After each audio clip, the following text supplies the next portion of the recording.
advantages of organic pigeon health management.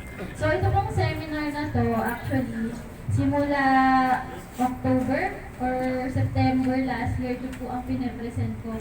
Tapos nakadayo na kami ng Batangas, Nueva Ecija, Bulacan, Pampanga. Ito po ang Bataan.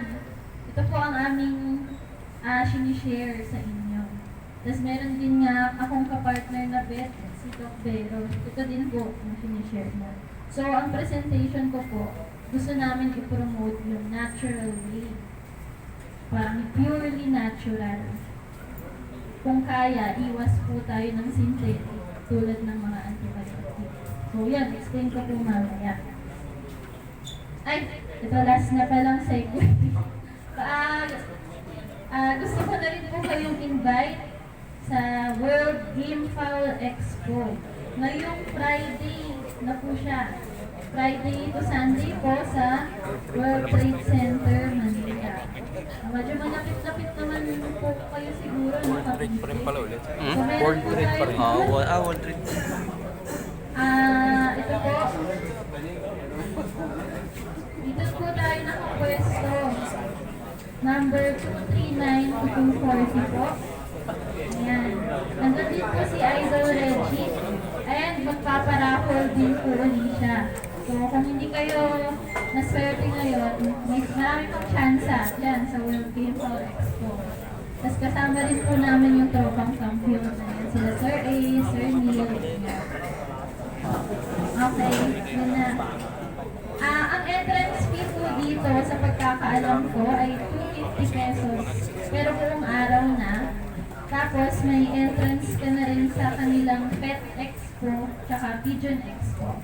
Kaya sulit din naman. Tapos yung syempre yung ibang booth, pwede nyo din dalawin, marami ng freebies tsaka giveaways. Yun. So yun po. This Friday po, pwede kayo punta. Paalam kayo sa mga misis. Friday, Saturday, Sunday. Okay, yun na. Okay. Ito na, talaga. So, ito pong picture ay nakalapate. Obvious naman, di ba? Or ibon. Kahit anong ibon. Ito yung makikita niyong anatomy. And may tanong ako dito. Pwede kayo magtaas ng kamay. Ano ang pinaka-importante parte ng katawan ng kalapati natin? Ito ka. Taas po. Ano po? Baga? Bituka. Bituka. Liver. Yan nga, sa bituka. Mike, bigyan Liver. mo ng ano? Liver ka. Bigyan natin. Puso. Ano ba? Sa bituka nga, ma'am. Ano po? Utak. Utak. Thank you sa mga sumagot. Bituka. Utak. Thank you, sir. Utak. Importante. Sabi ko kanina, bituka eh. Ano? Bituka, isa bituka po. Oh, bituka. Tama? Tama ba, ma'am? Oh, boss, dito, tama daw. Hindi po. Thank you. Utak ang importante. Malito na yung host natin.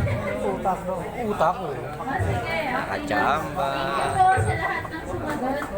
Huwag kayong dismayan, marami pang giveaway dyan.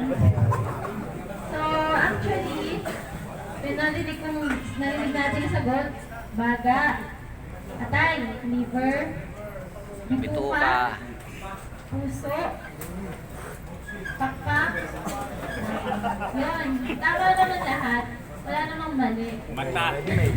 Buti daw. Isipin nyo naman iba yung kalapati. Paano nga naman mananalo, paano naman nakapag-racing kung yung hindi lahat ng parte ng katawan niya ay okay, di ba? Hindi pwede na may injury siya, di ba? Pero sa presentation ko, may gusto kong i-highlight na system, yung dalawang parte ng katawan ng ibon na dapat nating alagaan. And nasabi na rin doon sa limang sagot kanina. Ito po sila. Ayan, tsaka ito. Dalawang nakabilog. Ano yan? Yan po ay baga. Yung una.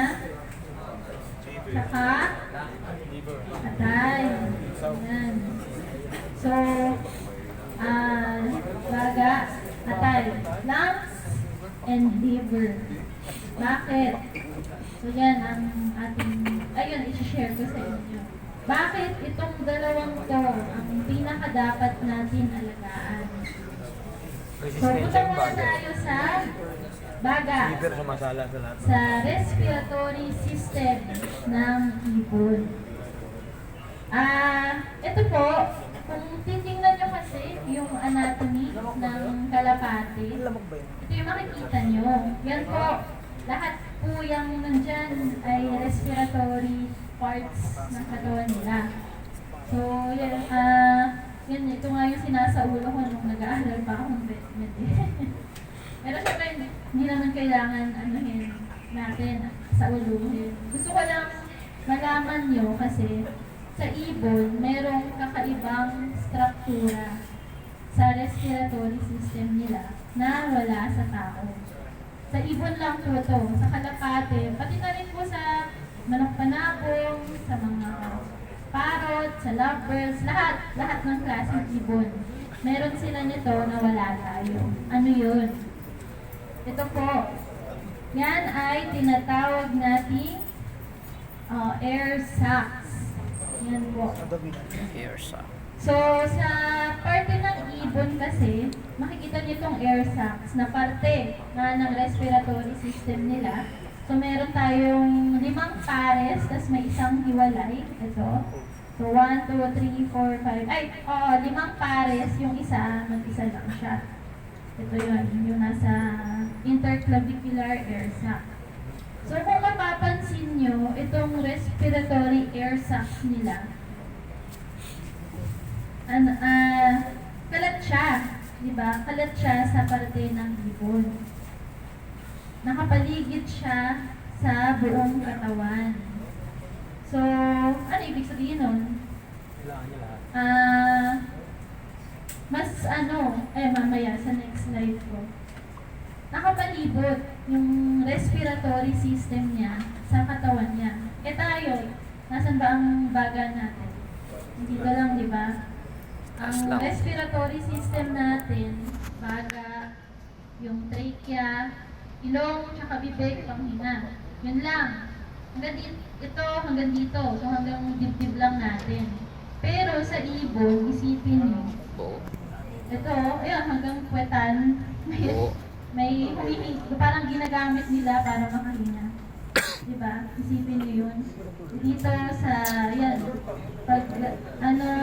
yung hangin, galing sa bibig nila, yan, papasok. Tapos lahat ng oxygen na pumapasok sa katawan nila, umiikot yan hanggang lalabas ulit sa bibig. So, ganun ang struktura ng respiratory system ng kalapati natin. So, ito, share ko lang din yung baga. Siyempre, ginagamit yan bukod sa paghinga, ginagamit ng ating mga kalapate para makipag-communicate, mag-vocalize. Tsaka, ginagamit actually nila yan, yung baga, para mag-regulate ng heat, ng init sa katawan. Thermoregulation. So, ginagamit din nila yung baga nga nila para hindi sila sobrang binawin, hindi rin sila sobrang mainitan. And yun nga, yung baga ng kalapate, ine-extend yung air sacs na pinakita ko kanina. So, parang support sila sa baga. Kaya isipin nyo din naman, yung mga ating kalapate, kaya kaya nilang lumipad ng matagal, malalayong distansya dahil po yan sa air sacs na yan. Oo, air sacs. Isipin nyo nga, di ba tayo, kunyari, patakbuhin ko kayo